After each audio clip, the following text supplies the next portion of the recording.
എല്ലാവർക്കും ഇന്റർനെറ്റ് എന്ന ലക്ഷ്യത്തോടെ കേരള സർക്കാർ നടപ്പിലാക്കുന്ന ഇന്റർനെറ്റ് പദ്ധതിയുടെ പേര് എന്താണ്?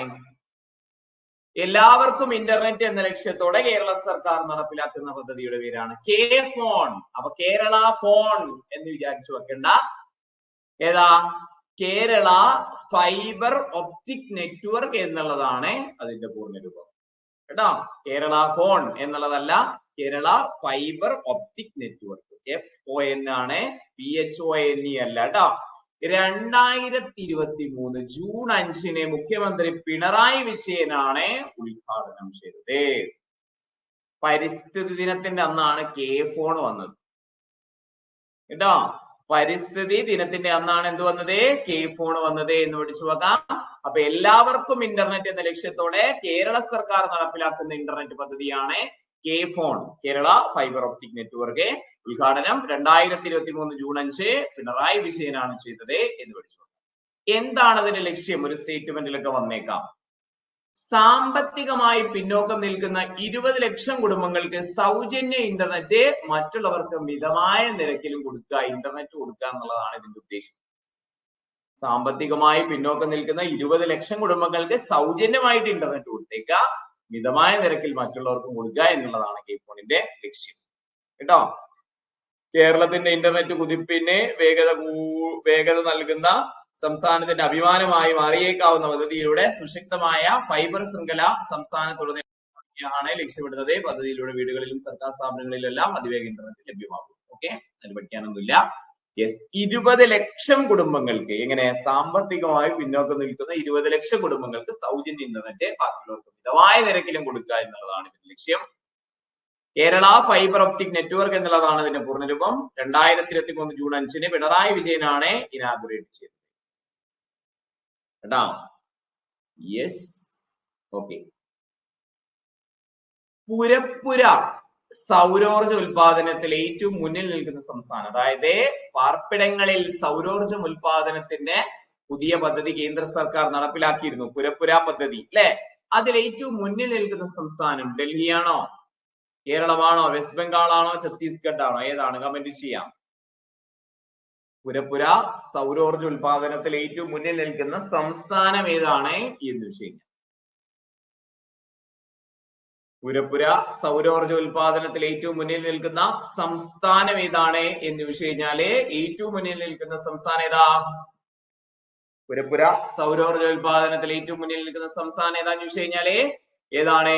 യെസ്, അതെ, കേരളമാണ് എന്ന് പഠിച്ചു കേട്ടോ. പുരപ്പുര സൗരോർജ ഉൽപാദനത്തിൽ ഏറ്റവും മുന്നിൽ നിൽക്കുന്ന സംസ്ഥാനം ഏതാന്ന് ചോദിച്ചു കഴിഞ്ഞാൽ കേരളം എന്ന് പഠിച്ചു കേട്ടോ.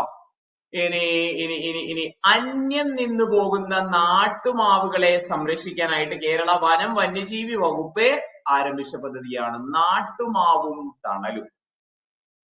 ഓക്കെ, അന്യം നിന്നു പോകുന്ന നാട്ടുമാവുകളെ സംരക്ഷിക്കാനായിട്ട് കേരള വനം വന്യജീവി വകുപ്പ് ആരംഭിച്ച പദ്ധതിയുടെ പേരെന്താണ്? നാട്ടുമാവും തണലും എന്ന് പഠിച്ചു. നാട്ടുമാവും തണലും കേട്ടോ. അന്യം നിന്ന് പോകുന്ന നാട്ടുമാവുകളെ സംരക്ഷിക്കാനായിട്ട് കേരള വനം വന്യജീവി വകുപ്പ് ആരംഭിച്ച പദ്ധതിയുടെ പേരെന്താണ്? നാട്ടുമാവും തണലും എന്ന് പഠിച്ചു. Kerala knowledge economy mission transgender വിഭാഗത്തിനായി നടപ്പിലാക്കുന്ന പ്രത്യേക തൊഴിൽ പദ്ധതിയുടെ പേര് പ്രൈഡ്. പ്രൈഡ് കേട്ടോ. യെസ്, അപ്പൊ അന്യം നിന്ന് പോകുന്ന നാട്ടുമാവുകളെ അല്ലെ, പണ്ടൊക്കെ വേനൽക്കാലായി കഴിഞ്ഞാൽ എന്ത് രസമായിരുന്നു അല്ലേ? യെസ്, ഈ കാലായി കഴിഞ്ഞാല് എന്താണ്, മാവിന് കല്ലെറിഞ്ഞിട്ടും പച്ചമാങ്ങ കുത്തിപ്പൊട്ടിച്ച് ചതച്ച് തിന്നിട്ടും ഉപ്പും മുളകും കൂട്ടി തിന്നിട്ടൊക്കെ ഉണ്ടായിരുന്ന ഒരു കാലം ഉണ്ടായിരുന്നു. നാട്ടുമാവിൽ കല്ലെറിഞ്ഞിരുന്ന കാലം, ബാല്യകാലം അല്ലെ? ഇതിപ്പുണ്ടോ?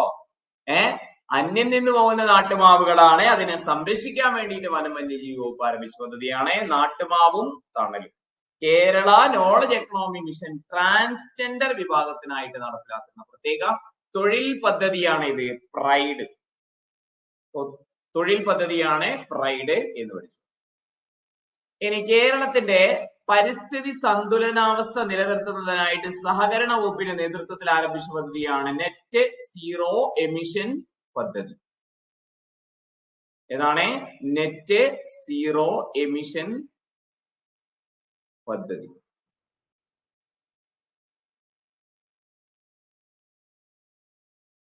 എന്താണ് നെറ്റ് സീറോ എമിഷൻ പദ്ധതി. അപ്പൊ അന്യം നിന്ന് പോകുന്ന നാട്ടുമാവുകളെ സംരക്ഷിക്കാനായിട്ട് കേരള വനം വന്യജീവി വകുപ്പും ആരംഭിച്ച പദ്ധതിയാണ് നാട്ട് മാവും തണലും എന്ന് പഠിച്ചു വെക്കാം.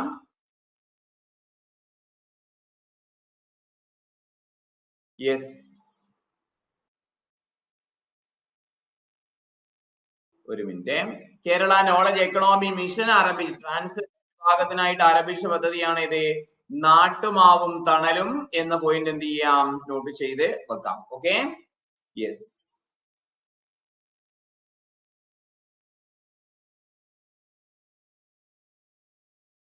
യെസ്.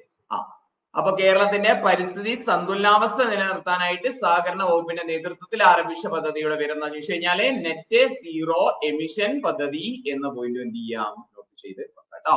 നെറ്റ് സീറോ എമിഷൻ പദ്ധതി എന്ന പോയിന്റും ഓർത്തു വെക്കാം, പഠിച്ചു വെക്കാം. സെറ്റ്. യെസ്. അപ്പൊ അതും കൂടി എന്ത് ചെയ്യണം, പഠിച്ചു വെക്കണേ. യെസ്. അപ്പോ ഫോണിന്റെ പൂർണ്ണരൂപം എന്തായിരുന്നു? Kerala fibre optic network. ഉദ്ഘാടനം എന്ന് കഴിഞ്ഞത് 2023 ജൂൺ 5-നാണ് കേട്ടോ. യെസ്. ലക്ഷ്യം എന്താണ്? സാമ്പത്തികമായി പിന്നോക്കം നിൽക്കുന്ന 20 ലക്ഷം കുടുംബങ്ങൾക്ക് സൗജന്യ നിരക്കിലും എന്നുള്ളതാണ് എന്ന പോയിന്റ് പഠിച്ചു വെക്കാം. പുരപ്പുര സൗരോർജ പദ്ധതി. യെസ്, പുരപ്പുര സൗരോർജ പദ്ധതി എവിടെയാ വന്നതെന്ന് ചോദിച്ചു കഴിഞ്ഞാൽ യെസ്, അതെ, ഏറ്റവും കൂടുതലുള്ളത് എവിടെയാന്ന് ചോദിച്ചു കഴിഞ്ഞാൽ കേരളത്തിലാണ്.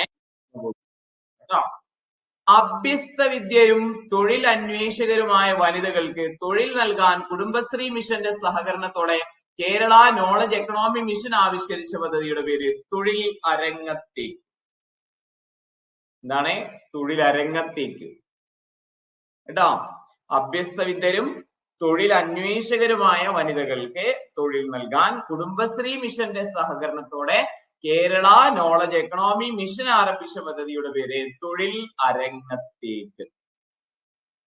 മത്സ്യത്തൊഴിലാളി വിഭാഗത്തിലുള്ള തൊഴിൽ അന്വേഷകർക്ക് വേണ്ടി Kerala knowledge economy mission fisheries വകുപ്പിന്റെ സഹകരണത്തോടെ നടപ്പിലാക്കുന്ന പദ്ധതിയാണ് തൊഴിൽ തീരം. പട്ടികജാതി വിഭാഗത്തിലുള്ള തൊഴിലന്വേഷകർക്കായി പട്ടികജാതി വികസന വകുപ്പിന്റെ സഹായത്തോടെ ആരംഭിക്കുന്ന പദ്ധതിയുടെ പേര് എന്താണെന്ന് ചോദിച്ചു കഴിഞ്ഞാല് പഞ്ചമി എന്ന് നോട്ട് ചെയ്യും. മൂന്നും ഇമ്പോർട്ടന്റ് ആണ്. അപ്പൊ അഭ്യസ്ത വിദ്യരും തൊഴിൽ അന്വേഷകരുമായ വനിതകൾക്ക് തൊഴിൽ നൽകാൻ കുടുംബശ്രീ മിഷന്റെ സഹകരണത്തോടെ കേരള നോളജ് എക്കണോമി മിഷൻ ആവിഷ്കരിച്ച പദ്ധതി തൊഴിലരങ്ങത്തേക്ക്. മത്സ്യത്തൊഴിലാളി വിഭാഗത്തിലുള്ള തൊഴിൽ അന്വേഷകർക്ക് വേണ്ടി നോളജ് എക്കണോമി മിഷനും ഫിഷറീസ് വകുപ്പിന്റെ നേതൃത്വത്തിൽ ആരംഭിച്ച പദ്ധതിയാണ് തൊഴിൽ തീരം. പട്ടികജാതി വിഭാഗത്തിലെ തൊഴിൽ അന്വേഷകർക്കായി പട്ടികജാതി വികസന വകുപ്പിന്റെ സഹായത്തോടെ നടപ്പിലാക്കുന്ന പദ്ധതി ഏതാന്ന് ചോദിച്ചു കഴിഞ്ഞാല് ഏതാണ്? പഞ്ചമി പദ്ധതിയാണ് എന്ന പോയിന്റും ഓർത്ത് വെക്കാം. ഏതാ പദ്ധതി? പഞ്ചമി കേട്ടോ. ഏതാ പദ്ധതി? പഞ്ചമിയാണ്. Okay, yes. അപ്പോ ഫോൺ എന്നാണ് ഇനാഗുറേറ്റ് ചെയ്തത്? Okay, yes. അപ്പൊ പുരപ്പുര ഉൽപാദനത്തിൽ ഏറ്റവും മുന്നിൽ നിൽക്കുന്ന സംസ്ഥാനം എന്താണെന്ന് ചോദിച്ചു കഴിഞ്ഞാൽ കേരളമാണ് എന്ന് നമ്മൾ പഠിച്ചു. ഓക്കെ, അന്യം നിന്ന് പോകുന്ന നാട്ടുമാവുകളെ സംരക്ഷിക്കാനായിട്ട് കേരള വനം വന്യജീവി വകുപ്പ് ആരംഭിച്ച പദ്ധതി നാട്ടുമാവും തണലും നമ്മൾ പഠിച്ചു. Kerala knowledge economy mission transgenders വിഭാഗത്തിനായി നടപ്പിലാക്കുന്ന പ്രത്യേക തൊഴിൽ പദ്ധതിയുടെ പേര് പ്രൈഡ് ആണ് എന്ന പോയിന്റ് നമ്മൾ എന്ത് ചെയ്തു? പഠിച്ചിട്ടുണ്ട്. അഭ്യസ്ത വിദ്യരും തൊഴിൽ അന്വേഷകരുമായ വനിതകൾക്ക് തൊഴിൽ നൽകാൻ കുടുംബശ്രീ മിഷന്റെ സഹകരണത്തോടെ കേരള നോളജ് എക്കണോമി മിഷൻ ആവിഷ്കരിച്ച പദ്ധതിയുടെ പേര് തൊഴിൽ അരങ്ങത്തേക്ക്. അത് നമ്മൾ പഠിച്ചിട്ടുണ്ട്. മത്സ്യത്തൊഴിലാളി വിഭാഗത്തിലുള്ള തൊഴിൽ അന്വേഷകർക്ക് വേണ്ടി നോളജ് എക്കണോമി മിഷനും ഫിഷറീസ് വകുപ്പും നടപ്പിലാക്കുന്ന പദ്ധതി തൊഴിൽ തീരം നമ്മൾ പഠിച്ചു. പട്ടികജാതി വിഭാഗത്തിൽപ്പെട്ട നമുക്ക് പഞ്ചമി അറിയാം. തൊഴിൽ അന്വേഷകർക്കായി പട്ടികജാതി വികസന വകുപ്പിന്റെ സഹായത്തോടെയുള്ള പദ്ധതിയുടെ പേര് പഞ്ചമി എന്നും നമ്മൾ പഠിച്ചു വെച്ചു. ഇത്രയല്ലേ നമ്മൾ പഠിച്ചത്? നെക്സ്റ്റ് ഇതാരാ? കലാമണ്ഡലത്തിൽ. കലാമണ്ഡലം എന്ന് കേൾക്കുമ്പോ തന്നെ ഇപ്പൊ ആരെയാ ഓർമ്മ വരുന്നത്? കലാമണ്ഡലം സത്യഭാമ അല്ലെ? കലാമണ്ഡലത്തിൽ കഥകളി അഭ്യസിക്കാൻ എത്തുന്ന ആദ്യത്തെ മുസ്ലിം പെൺകുട്ടിയാണ് സാബ്രി. സാബ്രി. കലാമണ്ഡലത്തിൽ കഥകളി അഭ്യസിക്കാൻ എത്തുന്ന ആദ്യ മുസ്ലിം പെൺകുട്ടിയാണ് സാബ്രി എന്ന പോയിന്റ് എന്ത് ചെയ്യാം? പഠിച്ച് വെക്കട്ടോ. കലാമണ്ഡലത്തിലെ കഥകളി അഭ്യസിക്കാൻ എത്തുന്ന ആദ്യ മുസ്ലിം പെൺകുട്ടിയാണ് ആര്? സാബ്രി എന്ന് നോട്ട് ചെയ്യും. സാബ്രി കേട്ടോ. ആരാ? സാബ്രി. പിന്നെ ഉണ്ടല്ലോ നമ്മൾ ഇനി 7:30-ക്ക് മന്ത്ലി കറണ്ട് അഫയേഴ്സ് കണ്ടിന്യൂ ചെയ്തു പോകും. ഓക്കെ, സ്പോർട്സിന്റെ ക്ലാസ്, സ്പോർട്സിന്റെ കറണ്ട് അഫയേഴ്സും സ്പോർട്സ് റിലേറ്റഡ് ആയിട്ടുള്ള ക്ലാസ്സും നമ്മളെ രാത്രിയിലെ മറ്റൊരു സമയത്തായിട്ട് നമ്മളെ എടുക്കും കേട്ടോ. സ്പോർട്സിന് വേണ്ടി മാത്രമായിട്ട് കറണ്ട് അഫയേഴ്സും അല്ലെങ്കിൽ ഇതിന്റെ ഇടയിലാവുമ്പോ ഒരു പഞ്ച് കിട്ടുന്നില്ല അല്ലെ, ഇടയിലാവുമ്പോ നമുക്ക് ഒരു രസം കിട്ടുന്നില്ല. അപ്പൊ സ്പോർട്സിന്റെ കറണ്ട് അഫയേഴ്സും അതുപോലെ തന്നെ സ്പോർട്സിന്റെ ഫാക്ടുകളായിട്ട് രാത്രി, ഓക്കെ, അത് ഏത് ദിവസം എന്നുള്ളത് നമുക്ക് പറയാം. ഓക്കെ, രാത്രിയിലെ 8 മണിക്ക് നമ്മൾ ഒരാഴ്ചയിൽ ഒരു ദിവസം ക്ലാസ് രാത്രി ഉണ്ടാവും 8 മണിക്ക് കേട്ടോ. ഓക്കെ, ഇതിങ്ങനെ നമുക്ക് റെഗുലർ ആയിട്ട് പോകാം. അതിന്റെ ഇടയിലാവുമ്പോ അതൊരു സുഖം കിട്ടുന്നില്ല കേട്ടോ. കാരണം ചിലപ്പോ ജൂൺ ഇപ്പൊ ഇനി നാളെ ബുധനാഴ്ചയാണ്, ജൂൺ ഇപ്പൊ ഇന്ന് തുടങ്ങി, നാളെ ഇനി സ്പോർട്സിലേക്ക് പോയിട്ട് പിന്നെ ജൂൺ തിരിച്ചു വരുമ്പോ അതിനകത്ത് ഒരു രസം കിട്ടുന്നില്ല കേട്ടോ. ഇല്ല ഇതേ കോഴ്സ് തന്നെ നിങ്ങൾക്ക് ഇവിടെ തന്നെ കേട്ടോ. ഓക്കെ, യെസ്, നിങ്ങൾക്ക് ഇവിടെ തന്നെ. ഓക്കെ, അത് മിക്കവാറും ഈ ഒരാഴ്ച കൂടെ കഴിഞ്ഞിട്ടാണ്, നോമ്പും കൂടെ കഴിഞ്ഞിട്ടായിരിക്കും തുടങ്ങുക. അപ്പൊ ഈ ആഴ്ച സ്പോർട്സിന്റെ ക്ലാസ് ഉണ്ടാവില്ല കേട്ടോ. അത് അഡീഷണൽ ക്ലാസ് ആയിരിക്കും ഉണ്ടാവുക, രാവിലത്തെ ക്ലാസ്സിൽ മാറ്റി. ഓക്കെ, അപ്പൊ കലാമണ്ഡലത്തിൽ കഥകളി അഭ്യസിക്കാൻ എത്തുന്ന ആദ്യ മുസ്ലിം പെൺകുട്ടി സാബ്രി. ഓക്കെ, കലാമണ്ഡലത്തിലെ കഥകളി അഭ്യസിക്കാൻ എത്തുന്ന ആദ്യ മുസ്ലിം പെൺകുട്ടി ആരാണ്? സാബ്രി എന്ന് നോട്ട് ചെയ്തു. LP-UP-കാർക്ക് അത് വേണ്ട കേട്ടോ, LP-UP-കാർക്ക് വേണ്ട. അപ്പൊ LP-UP-കാർക്ക് രാവിലത്തെ ക്ലാസ്സിലെ റെഗുലർ ആയിട്ട് വരാം, രാത്രിയിലത്തെ ക്ലാസ് സ്കിപ്പ് ചെയ്യാം. അപ്പൊ കലാമണ്ഡലത്തിൽ കഥകളി അഭ്യസിക്കാൻ എത്തുന്ന മുസ്ലിം പെൺകുട്ടി ആരാണ്? സാബ്രി. ഇനി ഇതൊന്ന് കമന്റ് ചെയ്തേ. താഴെ തന്നിരിക്കുന്ന പ്രസ്താവനകൾ ശ്രദ്ധിക്കുക. പ്രമേഹ രോഗികളായ വയോജനങ്ങൾക്ക് സൗജന്യമായി ഗ്ലൂക്കോമീറ്റർ നൽകുന്ന പദ്ധതി വയോപോഷണം. വയോജനങ്ങൾക്ക് കൃത്രിമ ദന്തങ്ങൾ നൽകുന്ന പദ്ധതി മന്ദഹാസം. വയോജന പരിപാലന കേന്ദ്രങ്ങൾക്ക് അധിക സൗകര്യങ്ങൾ നൽകി നവീകരിക്കുന്ന പദ്ധതി സായം പ്രഭ. വയോജനങ്ങൾക്ക് പോഷണം ഉറപ്പുവരുത്തുന്ന ഫുഡ് കിറ്റ് നൽകുന്ന പദ്ധതിയുടെ പേര് വയോ മധുരം. ഇതിലേതാ ശരി? പ്രമേഹ രോഗികളായ വയോജനങ്ങൾക്ക് ഗ്ലൂക്കോമീറ്റർ നൽകുന്നത് വയോമധുരമാണ് അല്ലെ, വയോമധുരമാണ്. അപ്പൊ ഇത് രണ്ടും അങ്ങോട്ടും ഇങ്ങോട്ടും തിരിച്ചു മറിച്ചു വിട്ടതാണ്. ഇത് വയോപോഷണാണ് കേട്ടോ, പോഷണം നൽകുന്നത് വയോപോഷണം. ഓക്കെ, അപ്പൊ അത് രണ്ടും തെറ്റായിരുന്നു, 1 4 തെറ്റാണ്. കൃത്രിമ ദന്തങ്ങൾ നൽകുന്നതാണ് മന്ദഹാസം. ഈ മന്ദഹാസം പദ്ധതിയുടെ അതേ കൺസെപ്റ്റിൽ തമിഴ്നാട്ടിൽ ഇറങ്ങിയ പദ്ധതിയാണ് ഇത് എന്ന് നമ്മൾ പഠിച്ചിട്ടുണ്ട്. മന്ദഹാസത്തിന് തത്തുല്യമായിട്ട് കൃത്രിമ ദന്തങ്ങൾ നൽകുന്ന പദ്ധതി പുന്നകൈ കേട്ടോ. യെസ്, പുന്നകൈ എന്നുള്ള പദ്ധതി മന്ദഹാസത്തിന് തത്തുല്യമായിട്ട് കൃത്രിമ ദന്തങ്ങൾ നൽകുന്ന തമിഴ്നാട്ടിലെ പരിപാടിയാണ് നോക്കുക കേട്ടോ. ഇനി വയോജന പരിപാലന കേന്ദ്രങ്ങൾക്ക് അധിക സൗകര്യങ്ങൾ നൽകി നവീകരിക്കുന്ന പദ്ധതി ഏതാന്ന് ചോദിച്ചു കഴിഞ്ഞാൽ സായം പ്രഭ എന്ന് നോട്ട് ചെയ്തു. വയോജന പരിപാലന കേന്ദ്രങ്ങൾക്ക് അധിക സൗകര്യങ്ങൾ നൽകി നവീകരിക്കുന്ന പദ്ധതി ഏതാന്ന് ചോദിച്ചു കഴിഞ്ഞാല് സായം പ്രഭ. അതും ഒരു പോയിന്റ് ആയിട്ട് പഠിച്ചു കേട്ടോ, സായം പ്രഭ. ഓക്കെ അല്ലേ? യെസ്. അപ്പോ Kerala knowledge economic mission transgender വിഭാഗത്തിനായി നടപ്പിലാക്കുന്ന പ്രത്യേക തൊഴിൽ പദ്ധതിയുടെ പേരെന്താ? Kerala knowledge economic mission transgender വിഭാഗത്തിനായി നടപ്പിലാക്കുന്ന പ്രത്യേക തൊഴിൽ പദ്ധതിയുടെ പേര് പ്രൈഡ് കേട്ടോ. Kerala knowledge economic mission transgender വിഭാഗത്തിനായി നടപ്പിലാക്കുന്ന പ്രത്യേക തൊഴിൽ പദ്ധതിയുടെ പേരെന്താണ്? പ്രൈഡ് എന്ന് നോട്ട് ചെയ്തു. അന്യം നിന്ന് പോകുന്ന നാട്ടുമാവുകളെ സംരക്ഷിക്കാനായിട്ട് കേരള വനം വന്യജീവി വകുപ്പ് ആരംഭിച്ച പദ്ധതിയുടെ പേര് നാട്ടുമാവും തണലും കേട്ടോ. എസ്, നാട്ടുമാവും തണലും എന്ന് വിളിച്ചു വെക്കാം. അഭ്യസ്ത വിദ്യരും തൊഴിൽ അന്വേഷകരുമായ വനിതകൾക്ക് തൊഴിൽ നൽകാൻ കുടുംബശ്രീ മിഷന്റെ സഹകരണത്തോടെ കേരള നോളജ് എക്കണോമിക് മിഷൻ ആവിഷ്കരിച്ച പദ്ധതിയുടെ പേര് തൊഴിൽ അരങ്ങത്തേക്ക് അല്ലെ. കലാമണ്ഡലത്തിൽ കഥകളി അഭ്യസിക്കുന്ന ആദ്യ മുസ്ലിം പെൺകുട്ടി ആരാഞ്ഞു വെച്ച് കഴിഞ്ഞാൽ സാബ്രി എന്ന പോയിന്റും ഓർത്ത്. ഓക്കെ, അപ്പൊ ഇവിടെ 2 3 ആണ് ശരിയായി. ഭിന്നശേഷിക്കാർക്കായി സാമൂഹ്യ നീതി വകുപ്പിന്റെ കീഴിൽ ആരംഭിക്കുന്ന പദ്ധതിയാണ് സമഗ്ര. കേരള നോളജ് എക്കണോമിക് മിഷന്റെ പുതിയ ഡയറക്ടർ PS ശ്രീകല എന്ന പോയിന്റും ഓർത്ത് വെക്കാം. ഓക്കെ, ഭിന്നശേഷിക്കാർക്കായിട്ട് സാമൂഹ്യ നീതി വകുപ്പിന്റെ കീഴിൽ ആരംഭിക്കുന്ന പദ്ധതിയുടെ പേരെന്താണ്? സമഗ്ര. Kerala knowledge economy mission director ആരാന്ന് ചോദിച്ചു കഴിഞ്ഞാല് PS ശ്രീകല എന്ന പോയിന്റും പഠിച്ചു കേട്ടോ. PS Sreekala. Kerala knowledge economy mission director ആരാണ്? PS ശ്രീകല. ഭിന്നശേഷിക്കാർക്കായിട്ട് സാമൂഹ്യനീതി വകുപ്പിന് കീഴിൽ ആരംഭിക്കുന്ന പദ്ധതി സമഗ്ര. അപ്പോ പ്രമേഹ രോഗികളായ വയോജനങ്ങൾക്ക് ഗ്ലൂക്കോമീറ്റർ നൽകുന്ന പദ്ധതി ഗ്ലൂക്കോമീറ്റർ ആണ്. വയോമധുരം. ദന്തങ്ങൾ മാറ്റുന്നത് മന്ദഹാസം കേട്ടോ. യെസ്, അത് നമ്മളെ പഠിച്ച് വെക്കാം. കേരളത്തിലെ ആദ്യ എയ്റോസ്പേസ് സ്റ്റാർട്ടപ്പായ ഐ-എയ്റോസ്കൈ. ഒരു പോയിന്റ് അങ്ങനെ. കേരളത്തിലെ ആദ്യത്തെ എയ്റോസ്പേസ് സ്റ്റാർട്ടപ്പ് ഏതാ? കേരളത്തിലെ ആദ്യത്തെ എയ്റോസ്പേസ് സ്റ്റാർട്ടപ്പ് ഏതാന്ന് ചോദിച്ചു കഴിഞ്ഞാൽ ഐ-എയ്റോസ്കൈ. അത് വികസിപ്പിച്ച കമ്മ്യൂണിക്കേഷൻ സാറ്റലൈറ്റിന്റെ പേര് നമ്പി സാറ്റ്. കേരളത്തിലെ ആദ്യ എയ്റോസ്പേസ് സ്റ്റാർട്ടപ്പായ ഐ-എയ്റോസ്കൈ വികസിപ്പിച്ച കമ്മ്യൂണിക്കേഷൻ സാറ്റലൈറ്റ് നമ്പി സാറ്റ്. ബഹിരാകാശ ശാസ്ത്രജ്ഞൻ നമ്പിനാരായണന്റെ പേരാണ് ഉപഗ്രഹത്തിന് നൽകിയിരിക്കുന്നത് കേട്ടോ. അപ്പൊ ആദ്യ എയ്റോസ്പേസ് സ്റ്റാർട്ടപ്പാണ് ഇത് ഐ-എയ്റോസ്കൈ. അവര് വികസിപ്പിച്ച ആദ്യത്തെ ഉപഗ്രഹം ആണ് ഏത്? ബഹിരാകാശ ശാസ്ത്രജ്ഞൻ നമ്പിനാരായണന്റെ പേരിൽ അറിയപ്പെടുന്ന നമ്പി സാറ്റ് 1.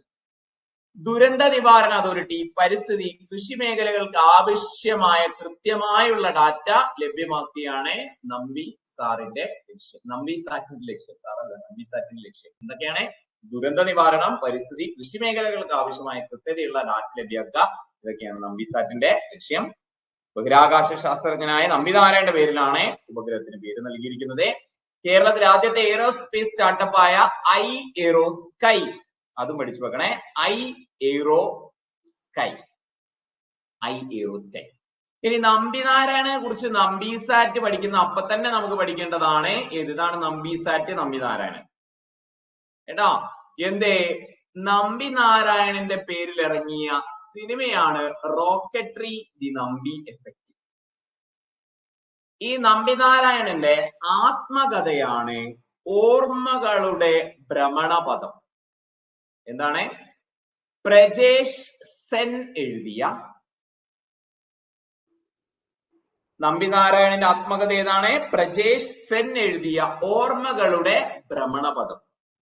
അതിനെ ആസ്പദമാക്കിയുള്ള തിരക്കഥയാണ് പിന്നീട് റോക്കട്രി ദി നമ്പി എഫക്റ്റ് എന്ന് പറയുന്ന സിനിമയായിട്ട് മാറിയത്.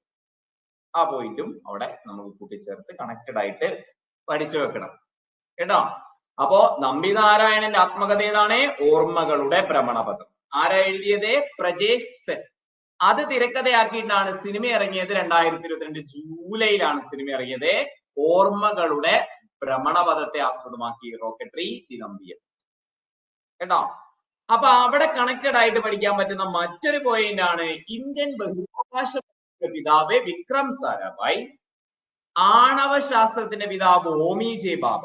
നമുക്കറിയാം അല്ലെ, ബഹിരാകാശ പദ്ധതിയുടെ പിതാവ് വിക്രം സാരാഭായ് ആണ്, ആണവ ശാസ്ത്രത്തിന്റെ പിതാവ് ഹോമി ജെ ബാബയാണ്. എന്നിവരുടെ ജീവിതത്തെ ആസ്പദമാക്കി ഒരുക്കിയ ഹിന്ദി വെബ് സീരീസ് ആണ് rocket boys. Okay, Hindi web series ആണ് കേട്ടോ. യെസ്, അപ്പൊ റോക്കട്രി നമ്പി എഫക്റ്റ് എന്ന് പറയുന്നത് നമ്പിനാരായണന്റെ ജീവിതത്തെ ആസ്പദമാക്കി അല്ലെങ്കിൽ നമ്പിനാരായണന്റെ ആത്മകഥയെ ആസ്പദമാക്കി ഇറങ്ങിയ സിനിമയാണ് Rocketry the Nambi effect. Okay, yes. ഇനി ഇന്ത്യൻ ബഹിരാകാശ പദ്ധതിയുടെ പിതാവ് വിക്രം സാരാഭായ്, ആണവ ശാസ്ത്രത്തിന്റെ പിതാവ് ഹോമി ജെ ബാബ എന്നിവരുടെ ജീവിതത്തെ ആസ്പദമാക്കി ഇറങ്ങിയ ഹിന്ദി വെബ് സീരീസ് ആണ് ഏത്? യെസ്, റോക്കറ്റ് ബോയ്സ് എന്നുള്ളത് കേട്ടോ. Rocket boys. അതിന്റെ സംവിധാനം ആരാന്ന് ചോദിച്ചു കഴിഞ്ഞാൽ അഭയ പന്നു എന്ന് നോട്ട് ചെയ്തു. അഭയ പന്നു കേട്ടോ. യെസ്, ഇത് ട്രാൻസ്ലേറ്റർ ആയിരിക്കണം. ബൈ പ്രജേഷ് സെൻ എന്നാണ് കണ്ടത് കേട്ടോ. ട്രാൻസ്ലേറ്റ് ചെയ്ത ആളായിരിക്കണം കേട്ടോ. യെസ്, അപ്പോ ഇന്ത്യൻ ബഹിരാകാശ പദ്ധതിയുടെ പിതാവ് വിക്രം സാരാഭായ്, ആണവശാസ്ത്രത്തിന്റെ പിതാവ് ഹോമി ജെ ബാബ. അത് 2 പോയിന്റ്. അവരുടെ ജീവിതത്തെ ആസ്പദമാക്കി ഇറങ്ങിയ വെബ് സീരീസ് ആണ്, സിനിമയല്ല, വെബ് സീരീസ് ആണ് റോക്കറ്റ് ബോയ്സ്. അഭയ് പന്നു ആണ് സംവിധാനം ചെയ്തത്. കണക്റ്റഡ് ആയിട്ടുള്ള കാര്യങ്ങൾ കേട്ടോ. അപ്പൊ ഞാൻ ചോദിക്കുന്ന ചോദ്യങ്ങൾക്ക് ഉത്തരം പറഞ്ഞേ. കേരളത്തിലെ ആദ്യത്തെ എയ്റോസ്പേസ് സ്റ്റാർട്ടപ്പിന്റെ പേരെന്താ? കേരളത്തിലെ ആദ്യ എയ്റോസ്പേസ് സ്റ്റാർട്ടപ്പ് ഏതാ? Aero Sky. ഏതാണ്? I Aero Sky. അത് വികസിപ്പിച്ച കമ്മ്യൂണിക്കേഷൻ സാറ്റലൈറ്റ് ഏതാണ്? നമ്പിസാറ്റ് 1. കേട്ടോ? യെസ്, നമ്പിസാറ്റ് 1. എന്തിനൊക്കെ വേണ്ടിയിട്ടാണ് ഈ നമ്പിസാറ്റ് എന്ന് ചോദിച്ചു കഴിഞ്ഞാൽ ദുരന്ത നിവാരണ അതോറിറ്റി, പരിസ്ഥിതി, കൃഷി മേഖലയ്ക്ക് ആവശ്യമായ കൃത്യതയുള്ള ഡാറ്റ ലഭ്യമാക്കുക, ഇതൊക്കെയാണ് അതിന്റെ ലക്ഷ്യങ്ങൾ. കേട്ടോ? യെസ് അല്ലെ?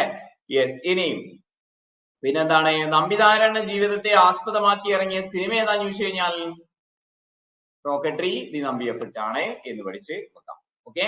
ഇനി നമ്മുടെ ബഹിരാകാശ പദ്ധതിയുടെ പിതാവും ആണവോർജത്തിന്റെ പിതാവും ആയിട്ടുള്ള വിക്രം സാരാഭായിയും അതുപോലെ തന്നെ ഹോമി ജെ ബാബയും ഇവരുടെ ജീവിതത്തെ ആസ്പദമാക്കിയുള്ള വെബ് സീരീസ് ആണ് ഇത് റോക്കറ്റ് ബോയ്സ്. അത് സംവിധാനം ചെയ്ത ആരാന്ന് ചോദിച്ചു കഴിഞ്ഞാൽ അഭയ പന്നു എന്നും നോട്ട് ചെയ്തിട്ടുണ്ട്. സെറ്റല്ലേ? ഓക്കെ അല്ലേ? യെസ്. അപ്പൊ അത് ആ പോയിന്റ്സ് എന്ത് ചെയ്യുക? പഠിച്ച് വെക്കാം.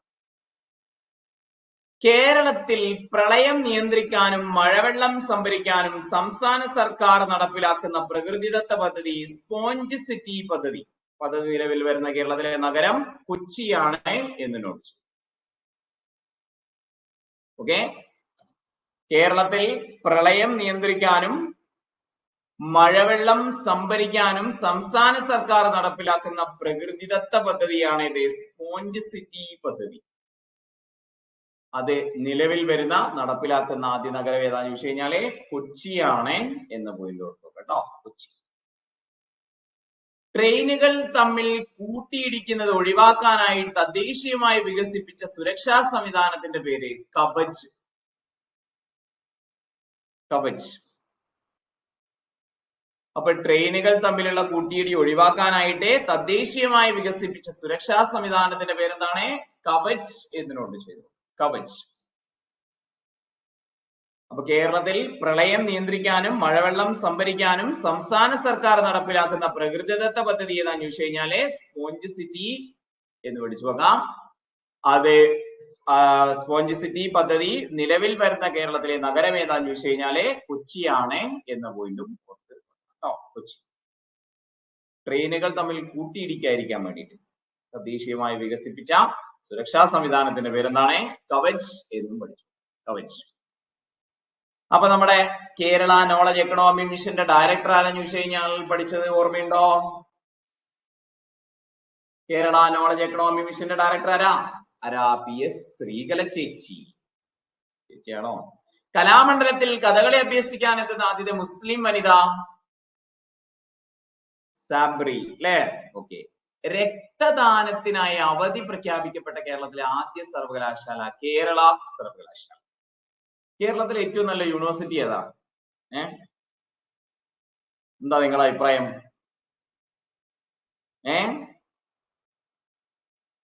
നോക്കട്ടെ ഏത് യൂണിവേഴ്സിറ്റിക്കാർക്ക് ഫാൻസ് കൂടുതലുള്ളത് നോക്കട്ടെ. MG university. Kerala university. Kerala university ആണോ നല്ലത്? കാലിക്കറ്റ് യൂണിവേഴ്സിറ്റി ആണോ? കാലിക്കറ്റ് എന്ന് പറയുമ്പോ തന്നെ ഒരു ചിരി വരും. പക്ഷെ ഇപ്പൊ എല്ലാം പടയായില്ലേ? ഇപ്പൊ ഡിഗ്രിക്കാരൊക്കെ എന്താണ് പറയാ, പരീക്ഷ എഴുതി ഒന്ന് റിലാക്സ് ചെയ്ത് ശ്വാസം വിടുന്നതിന് മുമ്പേ റിസൾട്ട് വരികയാണ് അല്ലെ? ബാർകോഡ് സിസ്റ്റം ആണ് കാലിക്കറ്റ് ഒക്കെ. ബാക്കിയുള്ളവർ അറിഞ്ഞൂടെ എനിക്ക്? കുസാറ്റ് ആണ് നല്ലതെന്ന് പറയുന്നത്. അപ്പൊ എന്താണെങ്കിലും നമ്മൾ ഒരുപാട് പോയിന്റ്സ് പഠിക്കുന്നത്, അധികം നമ്മൾ പോയിന്റ്സ് പഠിക്കുന്നത് കേരള സർവകലാശാലയ്ക്കാണ് അല്ലെ? അപ്പൊ രക്തദാനത്തിനായിട്ട് അവധി പ്രഖ്യാപിക്കപ്പെട്ട കേരളത്തിലെ ആദ്യ സർവകലാശാല കേരള സർവകലാശാല. ഓക്കെ. കണ്ണൂർ യൂണിവേഴ്സിറ്റിയിലും കാലിക്കറ്റ് യൂണിവേഴ്സിറ്റിയിലും ഞാൻ പഠിച്ചിട്ടുണ്ട്. ഓക്കെ. അപ്പൊ അതിൽ രണ്ടും ഏകദേശം ഒരേ റേഞ്ച് പോലെയാണ് എനിക്ക് തോന്നിയത് അന്തകാലത്ത് കേട്ടോ, പഠിക്കുന്ന സമയത്തെ. MG കേരളയുടെ റേഞ്ച് എന്താന്നുള്ളത് അറിഞ്ഞൂടാ. അപ്പൊ രക്തദാനത്തിനായിട്ട് അവധി പ്രഖ്യാപിക്കപ്പെട്ട കേരളത്തിലെ ആദ്യ സർവകലാശാല കേരള സർവകലാശാല എന്ന് പഠിച്ചു കേട്ടോ. മുതിർന്ന പൗരന്മാർക്ക് അടിയന്തര സാഹചര്യങ്ങളിൽ സഹായം നൽകുന്ന പദ്ധതി ഏതാണ്? അവർക്ക് നമ്മൾ ഗ്ലൂക്കോമീറ്റർ കൊടുത്തു, അവർക്ക് നമ്മൾ പല്ല് കൊടുത്തു, അവർക്ക് നമ്മൾ പോഷണങ്ങൾ കൊടുത്തു, എല്ലാം കൊടുത്തു അല്ലെ? ഇനി അടിയന്തര സാഹചര്യങ്ങളിൽ സഹായം കൊടുക്കുന്ന പരിപാടി ഏതാണ് എന്ന് ചോദിച്ചു കഴിഞ്ഞാൽ ഏതാ? വയോരക്ഷ കേട്ടോ. വയോരക്ഷ. ഓക്കെ. അപ്പാപ്പന്മാരെ അമ്മൂമ്മമാരെ നമുക്ക് ഒന്നുകൂടി നോക്കാം. അവർക്ക് ഗ്ലൂക്കോമീറ്റർ കൊടുത്തു, വയോമധുരം. കൃത്രിമ ദന്തങ്ങൾ കൊടുത്തു, മന്ദഹാസം. ഓക്കെ.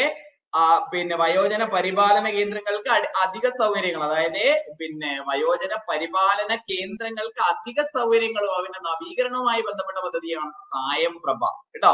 ഈ വയോപോഷണം അവർക്ക് എന്താണ്, പോഷണം ഉറപ്പുവരുത്തുന്നതിനായിട്ട് ഫുഡ് കിറ്റ് കൊടുക്കുന്നതാണ് വയോപോഷണം. ഇത് അവർക്ക് വേണ്ടിയിട്ടുള്ള, ഇപ്പൊ നമ്മൾ പഠിച്ചത് എന്താണ്, അവർക്ക് വേണ്ടിയിട്ടുള്ള അടിയന്തര സഹായം കൊടുക്കാൻ വേണ്ടിയിട്ട്, അടിയന്തര സാഹചര്യങ്ങളിൽ സഹായം കൊടുക്കാൻ വേണ്ടിയിട്ടാണ് വയോരക്ഷ. അപ്പോ 5 പോയിന്റ്സ്, അവരുടെ 5 പോയിന്റ്സ് നമ്മൾ പഠിച്ചു. പക്ക കിട്ടൂലേ? കിട്ടണം. യെസ്. ഇനി മലയാളിയായ മനോജ് ചാക്കോയുടെ നേതൃത്വത്തിൽ ആരംഭിക്കുന്ന വിമാന കമ്പനിയാണ് ഫ്ലൈ 91. മലയാളിയായ മനോജ് ചാക്കോയുടെ നേതൃത്വത്തിൽ ആരംഭിക്കുന്ന വിമാന കമ്പനി ഏതാണ്? ഫ്ലൈ 91. ടാഗ് ലൈൻ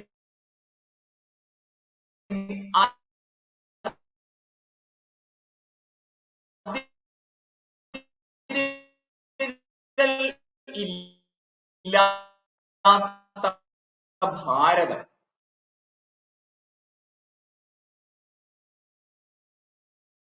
അതിരുകളില്ലാത്ത ഭാരതം. മോളിക്കൂടെ യെസ്, അതിരുകളില്ലാത്ത ഭാരതം എന്നുള്ളതാണ്. കേൾക്കുന്നില്ലേ?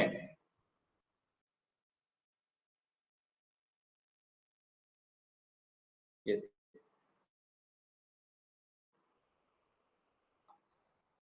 കിട്ടി? ഇപ്പൊ ഓക്കെ അല്ലേ?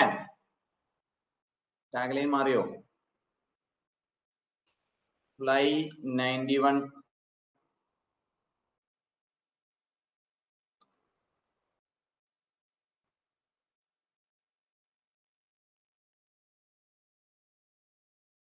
അതിരുകളില്ലാത്ത ഭാരതം തന്നെയാണല്ലോ. ഭാരത് അൺബൗണ്ട്. യെസ്. എവിടെ നമുക്ക് ഒരു ആകാശം വന്നേ?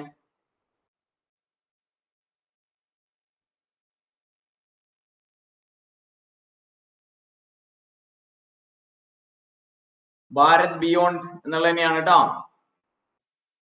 യെസ്. അൺബൗണ്ട്, ഭാരത് അൺബൗണ്ട് എന്ന് തന്നെയാണ് ഫ്ലൈ 91. കേരളത്തിന്റെ ആണല്ലോ ഫോട്ടോ അല്ലേ? അത് ഗോവയാണോ? ഫ്ലൈ 91 ഭാരത് അൺബൗണ്ട് എന്നുള്ളത് തന്നെയാണ് കേട്ടോ. ഓക്കെ. യെസ്. അതിരുകളില്ലാത്ത ഭാരതമാണ് എന്ന പോയിന്റ് എന്ത് ചെയ്യാം? നോട്ട് ചെയ്തു വെക്കാം. ഓക്കെ. പറക്കുന്ന പരുന്താണ് ലോഗോയിൽ. ആണോ? ശരിയാണോ? പറക്കുന്ന പരുന്താണോ?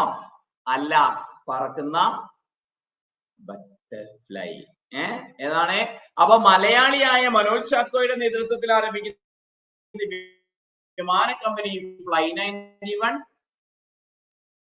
ടാഗ് ലൈൻ അതിരുകളില്ലാത്ത ഭാരതം. പറക്കുന്ന ചിത്രശലഭത്തിന്റെ പേര് പറക്കുന്ന ചിത്രശലഭമാണ് ലോഗോയിൽ എന്ന് പഠിച്ചു വെക്കാം. പരുന്തല്ല. 1, 2 ശരിയാണ്, 3 തെറ്റാണ് കേട്ടോ. പറക്കുന്ന പരുന്തല്ല, പറക്കുന്ന ചിത്രശലഭമാണ് ലോഗോയിലുള്ളത്. തെറ്റല്ലേ? ഓക്കെ. യെസ്. അപ്പൊ പട്ടികജാതി വിഭാഗത്തിലെ തൊഴിലന്വേഷകർക്കായി പട്ടികജാതി വികസന വകുപ്പിന്റെ സഹായത്തോടെ നടപ്പിലാക്കുന്ന പദ്ധതി ഏതാ? പട്ടികജാതി വിഭാഗത്തിലെ തൊഴിലന്വേഷകർക്കായി പട്ടികജാതി വികസന വകുപ്പിന്റെ സഹായത്തോടെ നടപ്പിലാക്കുന്ന പദ്ധതി ഏതാന്ന് ചോദിച്ചു കഴിഞ്ഞാല് പഞ്ചമി എന്ന് വിളിച്ചു കേട്ടോ. പഞ്ചമി.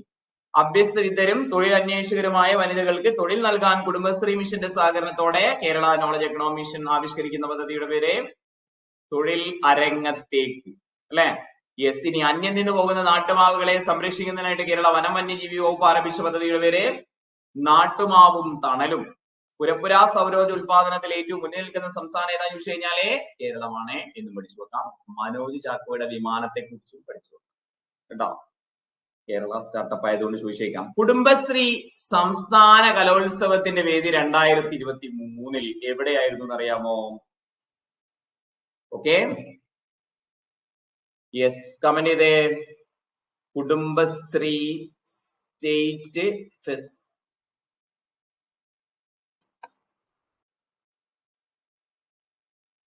അരങ്ങ് 2023 എന്നുള്ളതാണ് അതിന്റെ പേര് കേട്ടോ. തൃശ്ശൂരായിരുന്നു വേദി. യെസ്. ഓക്കെ. തൃശ്ശൂരാണ്.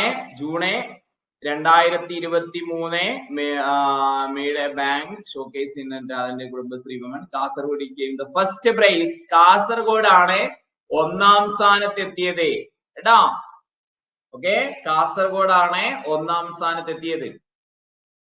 കോഴിക്കോടും കണ്ണൂരുമാണ് കോഴിക്കോടും കണ്ണൂരുമാണ് 2ഉം 3ഉം സ്ഥാനങ്ങളിൽ കേട്ടോ. അപ്പൊ പേരെന്തായിരുന്നു? കുടുംബശ്രീയുടെ സംസ്ഥാന കലോത്സവത്തിന്റെ പേര് അരങ്ങ് കേട്ടോ. യെസ്, എവിടെ വെച്ചാണ് നടന്നത്? തൃശ്ശൂരിൽ വെച്ചാണ് നടന്നത്. ആരാ വിജയിച്ചത്? കാസർഗോഡ്. 2ാം സ്ഥാനം കോഴിക്കോട്, 3ാം സ്ഥാനം കണ്ണൂർ. പഠിച്ചു കേട്ടോ. യെസ്, അപ്പൊ തൃശ്ശൂരായിരുന്നു വേദി എന്ന് പഠിച്ചു. അരങ്ങാണേ, അരങ്ങ്. Yes, next. കലോത്സവത്തിന് വേദി തൃശ്ശൂരാണ്. ഇത് നമ്മൾ പഠിച്ചാണ്. നമ്മുടെ 48ാമത് ചീഫ് സെക്രട്ടറി ആരാന്ന് ചോദിച്ചു കഴിഞ്ഞാൽ വി വേണു എന്ന് പഠിച്ചു. കേരളത്തിന്റെ 48ാമത് ചീഫ് സെക്രട്ടറി ആരാന്ന് ചോദിച്ചു കഴിഞ്ഞാൽ വി വേണു എന്ന് പഠിച്ചു. ഓക്കെ, വി വേണു ആണ് 48ാമത് ചീഫ് സെക്രട്ടറി. വി വേണു എന്ന് പഠിച്ചു വെക്കാം. കേരളം ഭരണ സംവിധാനം നിങ്ങൾ നന്നായിട്ട് പഠിക്കുന്നുണ്ടെന്ന് വിചാരിക്കുന്നു, ഇല്ലേ?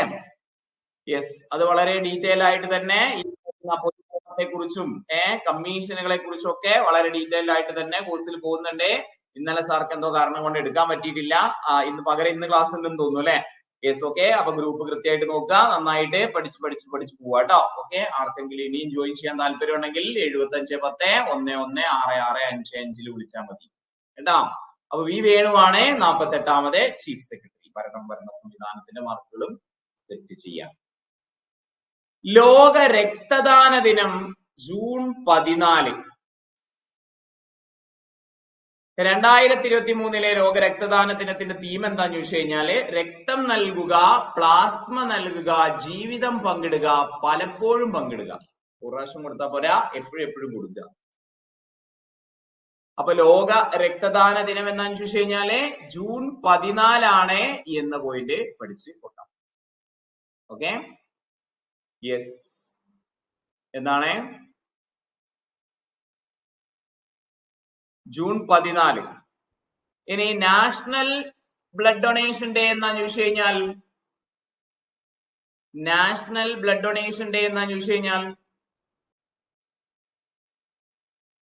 യെസ്, അതെന്നാ? ഒക്ടോബർ 1 എന്നും പഠിച്ചു കേട്ടോ. ദേശീയ രക്തദാന ദിനം എന്നാണ് എന്ന് ചോദിച്ചു കഴിഞ്ഞാല് ഒക്ടോബർ 1 പഠിച്ചു വെക്കാം. ലോക രക്തദാന ദിനം ജൂൺ 14 എന്ന് പോയിന്റ് ഓർത്തു കേട്ടോ. നൽകുക, പ്ലാസ്മ നൽകുക, ജീവിതം പങ്കിടുക, പലപ്പോഴും പങ്കിടുക. അടിയന്തര ഘട്ടങ്ങളിൽ രക്തം ലഭ്യമാക്കുന്നതിനായിട്ട് കേരള പോലീസ് ആരംഭിച്ച മൊബൈൽ ആപ്പിന്റെ പേര് കൊല്ലാപ്പ് ആണോ? അല്ല, പോൾ ആപ്പ്. പോലീസിന്റെ ആപ്പ് കേട്ടോ, പോൾ ആപ്പ്. അടിയന്തര ഘട്ടങ്ങളിൽ രക്തം ലഭ്യമാക്കുന്നതിനായിട്ട് കേരള പോലീസ് ആരംഭിച്ച മൊബൈൽ ആപ്ലിക്കേഷൻ. പോലീസിന്റെ അടിയന്തര സഹായങ്ങൾക്ക് വേണ്ടിയിട്ടുള്ള ആപ്ലിക്കേഷൻ ആണ് കേട്ടോ. രക്തം ലഭ്യമാക്കാൻ വേണ്ടി മാത്രമല്ല, മൊത്തത്തിലുള്ളതാണ്. അടിയന്തര ഘട്ടങ്ങളിൽ സഹായത്തിന് വേണ്ടിയിട്ടുള്ള പോലീസിന്റെ ആപ്ലിക്കേഷൻ ആണ്. ഒന്നിച്ചു വൈകരുത്, പോൾ ആപ്പ് കേട്ടോ. പോൾ ആപ്പ്, പോലീസിന്റെ ആപ്പ്. അപ്പൊ രക്തദാന ദിനം, ലോക രക്തദാനം എന്ന ദിനം എന്നാന്ന് ചോദിച്ചു കഴിഞ്ഞാൽ ജൂൺ 14 എന്ന് പഠിച്ചു വെക്കാം. ദേശീയ രക്തദാന ദിനം എന്നാന്ന് ചോദിച്ചു കഴിഞ്ഞാൽ ഒക്ടോബർ 1 എന്ന് പഠിച്ചു വെക്കാം. 2023 തീം എന്താന്ന് ചോദിച്ചു കഴിഞ്ഞാൽ രക്തം നൽകുക, പ്ലാസ്മ നൽകുക, ജീവിതം പങ്കിടുക, പലപ്പോഴും പങ്കിടുക എന്നുള്ളതാണ്. അടിയന്തര ഘട്ടങ്ങളിൽ രക്തം ലഭ്യമാക്കുന്നതിനായിട്ട് കേരള പോലീസ് ആരംഭിച്ച മൊബൈൽ ആപ്ലിക്കേഷന്റെ പേര് പോൾ ആപ്പ് എന്നും പഠിച്ചു വെക്കാം. Paul app. യെസ്, അപ്പൊ അതങ്ങനെ പഠിച്ചത് പരീക്ഷ ആണോ? അത്രേ ആയിട്ടുള്ളൂ അല്ലെ? അപ്പോ ജഗട അല്ലെ, ട്രെയിനുകൾ തമ്മിലുള്ള ജഗട, കൂട്ടിയിടികൾ ഒഴിവാക്കാൻ വേണ്ടിയിട്ട് തദ്ദേശീയമായി വികസിപ്പിച്ച സുരക്ഷാ സംവിധാനത്തിന്റെ പേരെന്താന്ന് ചോദിച്ചു കഴിഞ്ഞാൽ, ട്രെയിനുകൾ തമ്മിലുള്ള കൂട്ടിയിടി ഒഴിവാക്കാനായിട്ട് ആരംഭിച്ച സുരക്ഷാ സംവിധാനത്തിന്റെ പേരെന്താന്ന് ചോദിച്ചു കഴിഞ്ഞാൽ കവച് എന്ന് പഠിച്ചു കേട്ടോ. കവച്. രക്തദാനത്തിനായിട്ട് അവധി പ്രഖ്യാപിക്കപ്പെട്ട കേരളത്തിലെ ആദ്യത്തെ സർവകലാശാല ഏതാന്ന് ചോദിച്ചു കഴിഞ്ഞാൽ കേരള സർവകലാശാല എന്ന് പഠിച്ചു പോകാം. മുതിർന്ന പൗരന്മാർക്ക് അടിയന്തര സാഹചര്യങ്ങളിൽ സഹായം നൽകുന്ന പദ്ധതിയുടെ പേര് അത് വയോരക്ഷയാണ് എന്ന് നമുക്കറിയാം അല്ലെ. കുറച്ചുകൂടി ആവട്ടെ. അടുത്തിടെ അന്തരിച്ച പ്രമുഖ ഭാഷാ പണ്ഡിതനും എഴുത്തുകാരനും പത്മശ്രീ പുരസ്കാര ജേതാവുമായ വ്യക്തി ഡോക്ടർ വെള്ളായണി അർജുനൻ. വെള്ളായണി അർജുനൻ. അടുത്തിടെ അന്തരിച്ച പ്രമുഖ ഭാഷാ പണ്ഡിതനും എഴുത്തുകാരനും പത്മശ്രീ പുരസ്കാര ജേതാവുമായ വ്യക്തി വെള്ളായണി അർജുനൻ. മലയാള ഭാഷാ സാഹിത്യത്തിൽ ബിരുദവും ബിരുദാനന്തര ബിരുദവും മലയാള ഭാഷാ സാഹിത്യത്തിൽ ബിരുദവും ബിരുദാനന്തര ബിരുദവും, ഹിന്ദി ഭാഷാ സാഹിത്യത്തിൽ ബിരുദാനന്തര ബിരുദവും, തമിഴ്, തെലുങ്ക്, കന്നഡ എന്നീ വിഷയങ്ങളിൽ PG ഡിപ്ലോമയും അദ്ദേഹം നേടിയിട്ടുണ്ട്. ഇദ്ദേഹത്തിന് ഒരു ട്രിപ്പ് പോകാൻ സമയം കിട്ടിയിരുന്നോ ആവോ ജീവിതത്തിൽ അല്ലെ. ബിരുദവും ബിരുദാനന്തര ബിരുദവും, ഹിന്ദി ഭാഷാ സാഹിത്യത്തിൽ ബിരുദാനന്തര ബിരുദവും, തമിഴ്, തെലുങ്ക്, കന്നഡ എന്നീ വിഷയങ്ങളിൽ PG ഡിപ്ലോമയും അദ്ദേഹം നേടിയിട്ടുണ്ട്. അപ്പൊ അടുത്തിടെ അന്തരിച്ച പ്രമുഖ ഭാഷാ പണ്ഡിതനും എഴുത്തുകാരനും പത്മശ്രീ പുരസ്കാര ജേതാവുമായ വ്യക്തിയാണ് ഡോക്ടർ വെള്ളായണി അർജുനൻ. ഓക്കെ, ചിലർ അങ്ങനെയാണ്, പഠിച്ചുകൊണ്ടേയിരിക്കും അല്ലെ.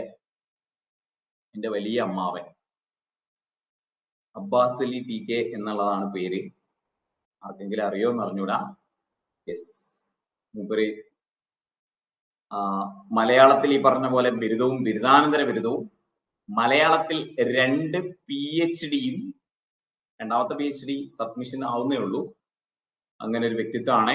എന്താണ്, നമ്മളൊക്കെ ഏറെ ബഹുമാനിക്കുന്ന ഒരാളാണ്. പറയാൻ കാരണം ഇങ്ങനെ ബിരുദാനന്തര ബിരുദം എന്നൊക്കെ പറഞ്ഞപ്പോഴാണ് വയനാട് ഡയറ്റിലെ പ്രിൻസിപ്പൾ ആയിട്ട് ജോലി അനുഷ്ഠിക്കുകയായിരുന്നു കഴിഞ്ഞ 3 വർഷമായിട്ട്. അങ്ങനെ പല സ്കൂളുകളിലും പല SSAന്റെ സ്റ്റേറ്റ് കോർഡിനേറ്റർ ഒക്കെ ആയിരുന്നു. ഇന്നലെ കഴിഞ്ഞ ദിവസം വിരമിച്ചു. താഴെ പറഞ്ഞു വന്നത് കേട്ടോ. അപ്പോ ഇത് ഇയാളുടെ ഇതൊന്നും വേണ്ട കേട്ടോ, ഇതൊന്നും വേണ്ട. ഓക്കെ, വെള്ളായണി അർജുനൻ എന്താണ് അടുത്തിടെ അന്തരിച്ചു എന്നുള്ള പോയിന്റ് മാത്രം ഓർത്ത് വെച്ചാൽ മതി കേട്ടോ. നെക്സ്റ്റ് ഇതാണ് ആള് വെള്ളായണി അർജുനൻ. ഇനി ISO സർട്ടിഫിക്കേഷൻ ലഭിച്ച കേരളത്തിലെ ആദ്യത്തെ ജില്ലാ കളക്ടറേറ്റ് ഏതാണ് എന്ന് ചോദിച്ചു കഴിഞ്ഞാൽ, ISO സർട്ടിഫിക്കേഷൻ ലഭിച്ച കേരളത്തിലെ ആദ്യത്തെ ജില്ലാ കളക്ടറേറ്റ് ഏതാണ്?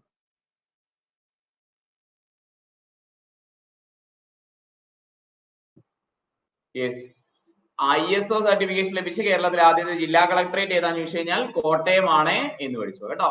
ISO സർട്ടിഫിക്കേഷൻ ലഭിച്ച കേരളത്തിലെ ആദ്യത്തെ ജില്ലാ കളക്ടറേറ്റ് ഏതാണ്? കോട്ടയം. ഈ പറഞ്ഞ പോലെ സ്റ്റേറ്റ്മെന്റ് ഒക്കെ ചിലപ്പോൾ ചോദിച്ചേക്കാം ഇങ്ങനെയൊക്കെ അല്ലെ.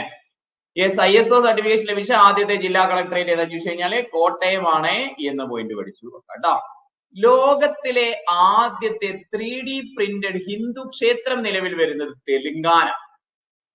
സിദ്ധിപോട്ടിലെ ബരുഗുപ്പള്ളിയിലെ ഗേറ്റഡ് വില്ല കമ്മ്യൂണിറ്റിയായ ചാർവിത മൊഡോസിനുള്ളിൽ സ്ഥിതി ചെയ്യുന്ന 3D പ്രിന്റഡ് ടെമ്പിൾ നഗരം അപ്സുജ ഇൻഫ്രാടെക് 3800 ചതുരശ്ര അടി വിസ്തീർണത്തിൽ നിന്ന് ഒരു ഘടനയായിട്ടാണ് നിർമ്മിക്കുന്നത്.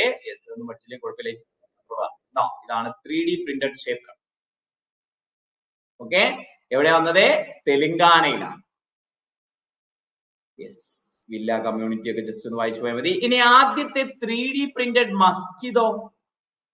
3D പ്രിന്റഡ് മസ്ജിദ് ഈ അടുത്താണ് വന്നത്, 2024 വന്നത്. 3D പ്രിന്റഡ് മസ്ജിദ് എവിടെയാന്ന് ചോദിച്ചു കഴിഞ്ഞാല് സൗദി അറേബ്യയിലാണ് വന്നത് എന്ന് പഠിച്ചു കേട്ടോ. സൗദി അറേബ്യയിലാണ് വന്നത് എന്ന് പഠിച്ചു. ജിദ്ദ കേട്ടോ, ജിദ്ദയിലാണ് 3D പ്രിന്റഡ് മസ്ജിദ് വന്നിട്ടുള്ളത്. ഇനി ആദ്യത്തെ 3D printed post office PSC ചോദിച്ചു അല്ലെ. 3D പ്രിന്റഡ് പോസ്റ്റ് ഓഫീസ് വന്നത് എവിടെയാന്ന് ചോദിച്ചു കഴിഞ്ഞാൽ എവിടെയാണ്? അത് ബാംഗ്ലൂരാണ് എന്ന പോയിന്റ് എന്ത് ചെയ്യാം, നോട്ട് ചെയ്തു കേട്ടോ. 3D പ്രിന്റഡ് പോസ്റ്റ് ഓഫീസ് വന്നത് ബാംഗ്ലൂരാണ്. 3D പ്രിന്റഡ് മസ്ജിദ് വന്നത് എവിടെയാ? സൗദി അറേബ്യയിലാണ്. 3D പ്രിന്റഡ് ഹിന്ദു ക്ഷേത്രം വന്നത് എവിടെയാന്ന് ചോദിച്ചു കഴിഞ്ഞാൽ തെലങ്കാനയിലാണ്. ക്ഷേത്രം വന്നത് തെലങ്കാനയിലാണ് എന്ന പോയിന്റും അവിടെ പഠിച്ചു. ഓക്കെ,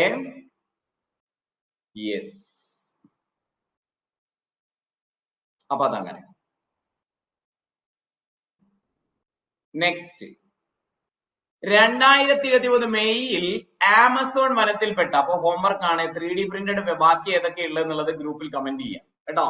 ഓക്കെ, ഹോംവർക്ക് ആണ്. 2023 മെയ്യിലെ ആമസോൺ വനത്തിലകപ്പെട്ട കുട്ടികളെ അല്ലെ, വാർത്തയിലൊക്കെ വല്ലാണ്ട് ഇടം നേടിയതാണ്. ആമസോൺ വനത്തിലകപ്പെട്ട കുട്ടികളെ രക്ഷിക്കാൻ കൊളംബിയൻ സൈന്യം നടത്തിയ ഓപ്പറേഷന്റെ പേര് ഓപ്പറേഷൻ ഹോപ്പ്. 2023 മെയ് മാസത്തില് അല്ലെ യെസ് അകപ്പെട്ട കുട്ടികളെ വനത്തിൽ അകപ്പെട്ട കുട്ടികളെ രക്ഷിക്കാൻ കൊളംബിയൻ സൈന്യം നടത്തിയ ഓപ്പറേഷന്റെ പേര് ഓപ്പറേഷൻ ഹോപ്പ് എന്ന് പഠിച്ചു. ഓപ്പറേഷൻ ഹോപ്പ് കേട്ടോ. ആമസോൺ വനത്തിൽ അകപ്പെട്ട കുട്ടികളെ ഏത് തദ്ദേശീയ കുട്ടികൾ ഏത് വിഭാഗക്കാരാന്ന് ചോദിച്ചു കഴിഞ്ഞാൽ ഹുയിറ്റാട്ടോ, വിറ്റാട്ടോ കേട്ടോ. മുഴുവൻ പേര് ഹുയിറ്റാട്ടോ. യെസ്. തകർന്നു വീണ വിമാനത്തിന്റെ പേര് സെസ്ന 206. ആമസോൺ മഴക്കാടുകൾ സ്ഥിതി ചെയ്യുന്ന തെക്കേ അമേരിക്കയിലാണ്. 9 രാജ്യങ്ങളിലായിട്ട് ഭൂരിഭാഗവും ബ്രസീലിലാണ് സ്ഥിതി ചെയ്യുന്നത് ആമസോൺ മഴക്കാടുകൾ. ഓക്കെ.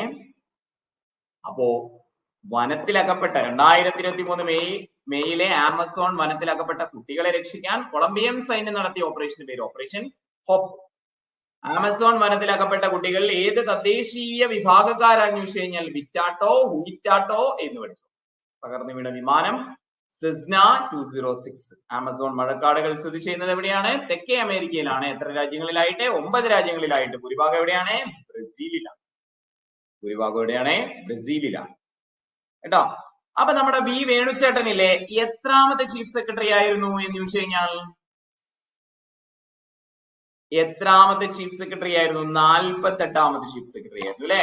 എന്തായിരുന്നു കുടുംബശ്രീയുടെ സംസ്ഥാന കലോത്സവത്തിന്റെ പേരെന്ന് ചോദിച്ചു കഴിഞ്ഞാൽ എക്സാം നടത്താം. ഓക്കെ. യെസ്. റിട്ടൺ ടെസ്റ്റ് ആണ്. യെസ്. അരങ്ങ്. ഓക്കെ. അപ്പൊ പെട്ടെന്ന് ആൻസർ ചെയ്യാ. നമ്മൾ ഇതുവരെ പഠിച്ചത് ഇന്നത്തെ ടോപ്പിക്ക് മാത്രമായിട്ടാണ് ക്ലാസ്സുകളെ ചോദ്യം ചോദിക്കുന്നത്. നമുക്ക് നോക്കാം. പട്ടികജാതി വിഭാഗത്തിലെ തൊഴിലന്വേഷകർക്കായി പട്ടികജാതി വികസന വകുപ്പിന്റെ സഹായത്തോടെ നടപ്പിലാക്കുന്ന പദ്ധതിയുടെ പേര്. റിട്ടൺ ടെസ്റ്റ് ആണ്. പെട്ടെന്ന് ക്ലാസ്സിന്റെ ഇടയിൽ നമുക്ക് ഓർമ്മശക്തി ടെസ്റ്റ് ചെയ്യാനുള്ള ഒരു പരീക്ഷയാണ്. യെസ്. എന്താണ്? പഞ്ചമി. ഒന്നാമത്തെ ചോദ്യത്തിന് ഉത്തരം പഞ്ചമിയാണ് എന്ന് എഴുതി വെക്കുക. രണ്ടാമത്തെ ചോദ്യത്തിന് ഉത്തരം ഏതാണെന്നുള്ളത് പറയണേ. ഓർമ്മകളുടെ ഭ്രമണപഥം എന്ന് പറയുന്നത് ആരുടെ ആത്മകഥയാണ് എന്ന് ചോദിച്ചു കഴിഞ്ഞാൽ നമ്പി നാരായണന്റെ അല്ലെ. യെസ്. അത് കിട്ടും. സ്പോഞ്ച് പദ്ധതി, സ്പോഞ്ച് സിറ്റി പദ്ധതി ആദ്യമായിട്ട് നടപ്പിലാക്കിയ നഗരം ഏതാണെന്ന് ചോദിച്ചു കഴിഞ്ഞാൽ സ്പോഞ്ച് സിറ്റി പദ്ധതി ആദ്യമായി നടപ്പിലാക്കിയ നഗരം ഏതാന്ന് ചോദിച്ചു കഴിഞ്ഞാല് യെസ് അതെ കൊച്ചിയാണ് എന്ന് പഠിച്ചു കേട്ടോ. സ്പോഞ്ച് സിറ്റി പദ്ധതി നടപ്പിലാക്കിയത് എവിടെയാണ്? കൊച്ചിയിലാണ് എന്ന് പഠിച്ചു. ഓക്കെ. പിന്നെന്താണ്? യെസ്. നമ്മുടെ ഫ്ലൈ 91ന്റെ ടാഗ് ലൈൻ എന്താണെന്ന് ചോദിച്ചു കഴിഞ്ഞാൽ ഫ്ലൈ 91ന്റെ ടാഗ് ലൈൻ എന്താന്ന് ചോദിച്ചു കഴിഞ്ഞാൽ യെസ് അതിരുകളില്ലാത്ത ഭാരതം എന്നുള്ളതാണ് കേട്ടോ. യെസ്. അതിരുകളില്ലാത്ത ഭാരതം എന്നുള്ളതാണ് ഫ്ലൈ 91ന്റെ പിന്നെ ടാഗ് ലൈൻ എന്ന് പഠിച്ചു വെക്കാം. കേരളത്തിലെ ആദ്യത്തെ ജില്ലാ കളക്ടറേറ്റ് ഏതാണെന്ന് ചോദിച്ചു കഴിഞ്ഞാൽ കേരളത്തിലെ ആദ്യത്തെ ജില്ലാ കളക്ടറേറ്റ് ഏതാന്ന് ചോദിച്ചു കഴിഞ്ഞാല് യെസ് അത് കോട്ടയം ആണ് എന്ന പോയിന്റ് എന്ത് ചെയ്യാം? ഓർത്ത് വെക്കാം കേട്ടോ. യെസ്. കോട്ടയമാണ് എന്ന് പഠിച്ചു വെക്കാം. ജില്ലാ കളക്ടറേറ്റ് ഏതാന്ന് ചോദിച്ചു കഴിഞ്ഞാൽ കോട്ടയം എന്ന പോയിന്റ് എന്ത് ചെയ്യാം? ഓർത്ത് വെക്കാം, പഠിച്ചു വെക്കാം. ഓക്കെ. അപ്പൊ ലോകത്തിലെ 3D പ്രിന്റഡ് ഹിന്ദു ക്ഷേത്രം ഏതാ? എവിടെയാന്ന്? തെലങ്കാനയിലാണ് കേട്ടോ. യെസ്. അപ്പൊ ഇവിടെ പഞ്ചമിയും നമ്പിനാരായണനും കൊച്ചിയും അതിരുകളില്ലാത്ത ഭാരതവും കോട്ടയം കിട്ടിയ ആളുകളുണ്ടോ? 5ൽ എത്ര മാർക്ക് കിട്ടി? കമന്റ് ചെയ്തേ, കമന്റ് ചെയ്തേ, കമന്റ് ചെയ്തേ, കമന്റ് ചെയ്തേ. യെസ്. ഇതാണ് ഹോപ്പിന്റെ ചിത്രം കേട്ടോ. യെസ്. എത്ര മാർക്ക് കിട്ടി? 5 കിട്ടിയോ? ഓക്കെ. സെറ്റ്. വിനാശകരമായ ട്രെയിൻ അപകടത്തിൽ 200-ലധികം ആളുകൾ മരിച്ച ബാലസോർ എന്ന് പറയുന്ന ട്രെയിൻ അപകടം കഴിഞ്ഞ 2023 നമ്മൾ നടുക്കിയ ഒരു വാർത്തയാണ് അല്ലെ. അപ്പൊ വിനാശകരമായ ട്രെയിൻ അപകടത്തിൽ 200-ലധികം ആളുകൾ മരിച്ച ബാലസോർ സ്ഥിതി ചെയ്യുന്നത് ഏത് സംസ്ഥാനത്താണെന്ന് ചോദിച്ചു കഴിഞ്ഞാല് ഏത് സംസ്ഥാനത്താണ്? ഒഡീഷയിലാണ് സ്ഥിതി ചെയ്യുന്നത് കേട്ടോ. യെസ്. അപ്പോ ബാലസോർ സ്ഥിതി ചെയ്യുന്നത് എവിടെ? ഏത് സംസ്ഥാനത്താന്ന് ചോദിച്ചു കഴിഞ്ഞാല് ഒഡീഷയിലാണ് എന്ന് പോയിട്ട്. ഒഡീഷ. വിനാശകരമായ ട്രെയിൻ അപകടത്തിൽ 200-ലധികം ആളുകൾ മരിച്ച ബാലസോർ സ്ഥിതി ചെയ്യുന്ന സംസ്ഥാനം എന്താന്ന് ചോദിച്ചു കഴിഞ്ഞാല് ഒഡീഷ എന്ന പോയിന്റ് എന്ത് ചെയ്യാം? നോട്ട് ചെയ്ത് കേട്ടോ. ഒഡീഷയാണ്. ഓക്കെ. യെസ്. അപ്പോ ആമസോൺ വനത്തിൽ അകപ്പെട്ട കുട്ടികൾ ഏത് തദ്ദേശീയ വിഭാഗക്കാരാണെന്ന് ചോദിച്ചു കഴിഞ്ഞാൽ യെസ് ഏത് വിഭാഗക്കാരാണെന്ന് ചോദിച്ചു കഴിഞ്ഞാൽ വിറ്റാട്ടോ.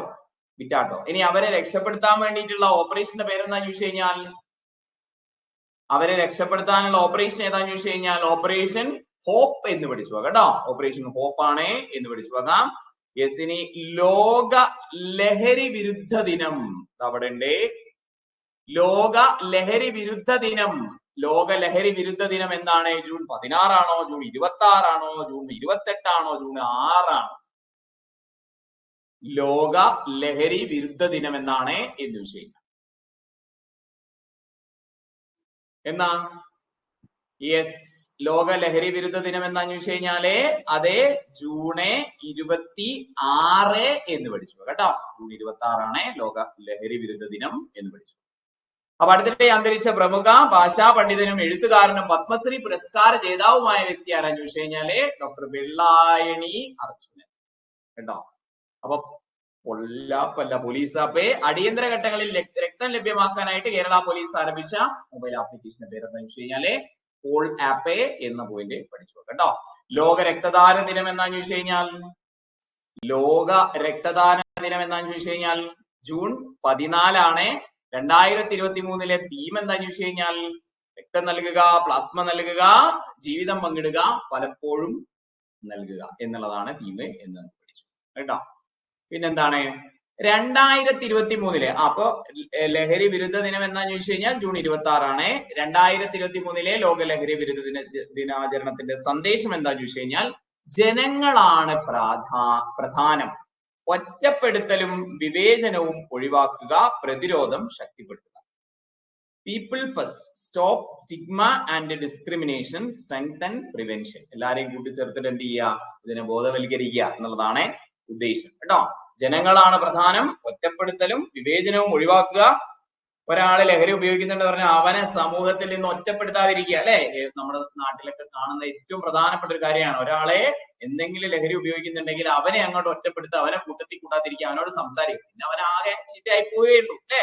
യെസ്, എന്താണ് നമുക്ക് ചെയ്യേണ്ടത് എന്താന്ന് ചോദിച്ചു കഴിഞ്ഞാല് ജനങ്ങളാണ് പ്രധാനം, ഒറ്റപ്പെടുത്തലും വിവേചനം ഒഴിവാക്കുക, പ്രതിരോധം ശക്തിപ്പെടുത്തുക.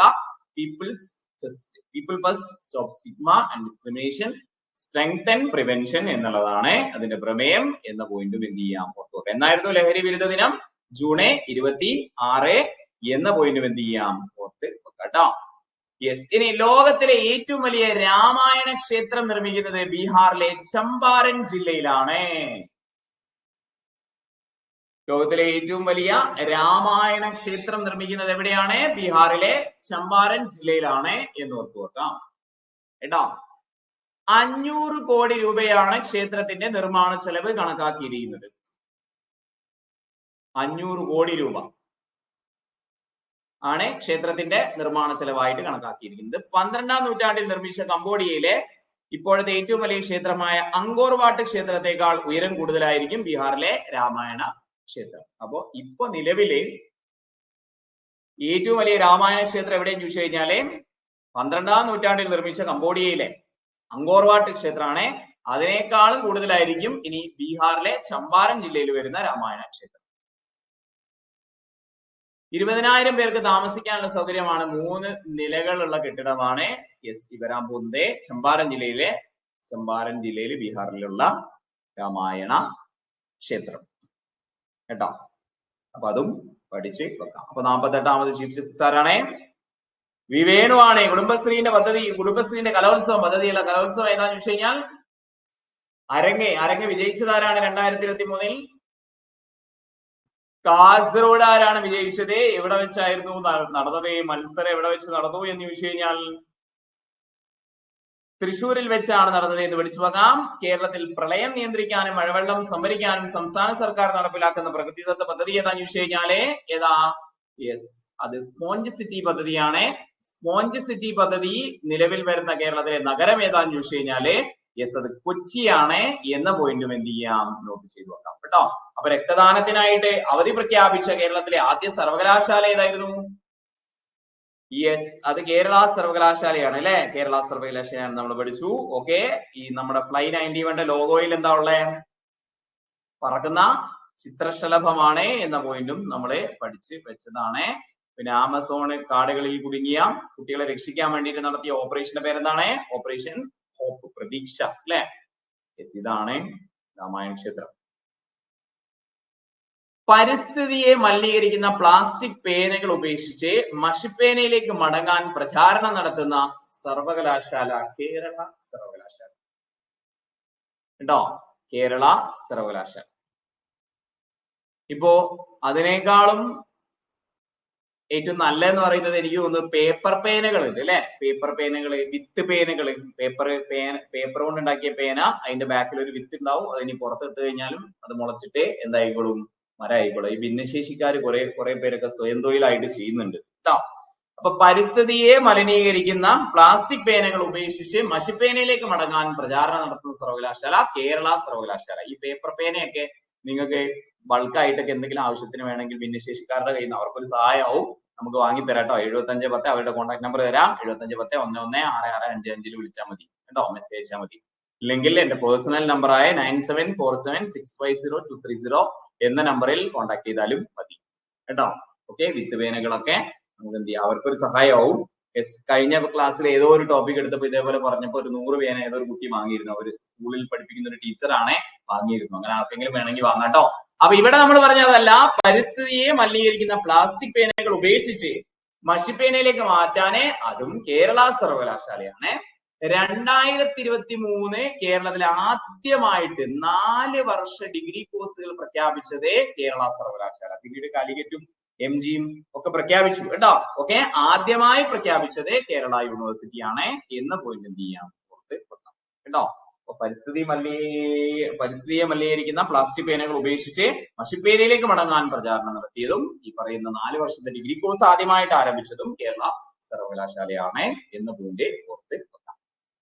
Okay, yes. അപ്പൊ ബാലസോർ എന്ന് പറയുന്ന ട്രെയിൻ അപകടം നടന്നത് ഏത് സംസ്ഥാനത്താണെന്ന് ചോദിച്ചു കഴിഞ്ഞാൽ അത് ഒഡീഷയിലാണെന്ന് പഠിച്ചു നോക്കാം അല്ലെ. ISO സർട്ടിഫിക്കേഷൻ ലഭിച്ച ആദ്യത്തെ ജില്ലാ കളക്ടറേറ്റ് ഏതാണ്? അത് കോട്ടയമാണ് അല്ലെ. രക്തദാന ദിനം എന്താന്ന് ചോദിച്ചു കഴിഞ്ഞാൽ ജൂൺ 14 എന്ന് പഠിച്ചു വെക്കാം അല്ലെ. ഓക്കെ, കുടുംബശ്രീ സംസ്ഥാന കലോത്സവത്തിന്റെ വേദി എവിടെയായിരുന്നു? തൃശ്ശൂരായിരുന്നു അല്ലെ. നമ്മുടെ IAEROSKY വികസിപ്പിച്ച കമ്മ്യൂണിക്കേഷൻ സാറ്റലൈറ്റ് ആയ നമ്പി സാറ്റിന്റെ ലക്ഷ്യങ്ങൾ എന്തൊക്കെയാണ്? ദുരന്ത നിവാരണം, പരിസ്ഥിതി, കൃഷി എന്നിവയൊക്കെയാണ് അല്ലെ. നോളജ് എക്കണോമി മിഷന്റെ ഡയറക്ടർ ആരെന്ന് ചോദിച്ചു കഴിഞ്ഞാൽ PS ശ്രീകല എന്ന പോയിന്റ് പഠിച്ചു വെക്കാം.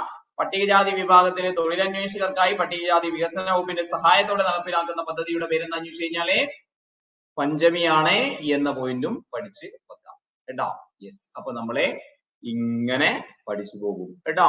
2023 ജനുവരിയിലാണ് നമ്മൾ ഈ കോഴ്സ് സ്റ്റാർട്ട് ചെയ്തത്. മെയ് വരെ നമ്മൾ ഡിസ്കസ് ചെയ്തിരുന്നു കഴിഞ്ഞ ദിവസം വരെ. ഇന്ന് നമ്മൾ ജൂണിലെ ഫസ്റ്റ് ക്ലാസ് ചെയ്തു. ജൂണിലെ 2ാമത്തെ ക്ലാസ് നാളെ, ജൂണിലെ 3ാമത്തെ ക്ലാസ് മറ്റന്നാളെ കേട്ടോ. അങ്ങനെ 3 ക്ലാസ്സുകൾ വീതം ഓരോ മാസവും പഠിച്ചു പോവാണ്. 2023 ജാന് മുതലേ 2024 ഒരു മെയ് 31 വരെയുള്ള കാര്യങ്ങൾ നമ്മൾ എന്ത് ചെയ്യും, പഠിക്കും അല്ലെ. ഏകദേശം ജൂലൈയിലൊക്കെയാണ് പരീക്ഷയെങ്കിൽ മെയ് വരെയുള്ള കാര്യങ്ങൾ നമുക്ക് എന്ത് ചെയ്യണം, പഠിക്കണം. പിന്നെ 2021, 22 ഒക്കെ ആവശ്യമുള്ള കാര്യങ്ങൾ പെറുക്കിയെടുത്തും നമ്മൾ ഡിസ്കസ് ചെയ്യും. അവസാനം 1 മന്ത് നമ്മൾ എന്താണ് ടോപ്പിക് വൈസ് റിവിഷനും നമുക്ക് ചെയ്യാൻ വേണ്ടിയിട്ട് സാധിക്കും കേട്ടോ. ഇങ്ങനെയാണ് ഈ കോഴ്സ് കംപ്ലീറ്റ് ചെയ്യുന്നത്. ഈ കോഴ്സിൽ പരമാവധി എല്ലാ പരീക്ഷയ്ക്കും ഉപകാരപ്പെടുന്ന രീതിയിൽ നമ്മൾ കവർ ചെയ്തു പോകും. ഇനിയും നിങ്ങളുടെ കൂട്ടുകാർക്ക് ആർക്കെങ്കിലും ജോയിൻ ചെയ്യാനാണെങ്കിൽ സ്പെഷ്യൽ ഡിസ്കൗണ്ട് ഒക്കെ കൊടുക്കാം. കുറച്ച് ക്ലാസ്സുകളൊക്കെ കഴിഞ്ഞല്ലോ. 7510-1665 എന്ന നമ്പറിൽ കോൺടാക്ട് ചെയ്താൽ മതി കേട്ടോ. അപ്പോ ഇവിടെ നമ്മൾ അവസാനിപ്പിക്കുന്നു. നാളെ ജൂണിലെ 2ാമത്തെ ക്ലാസ്സുമായിട്ട് കാണാം കേട്ടോ. ബോറടിച്ചു എന്താ പറഞ്ഞേ? അങ്ങനെ യെസ്. അപ്പൊ എല്ലാവർക്കും നന്ദി, നമസ്കാരം.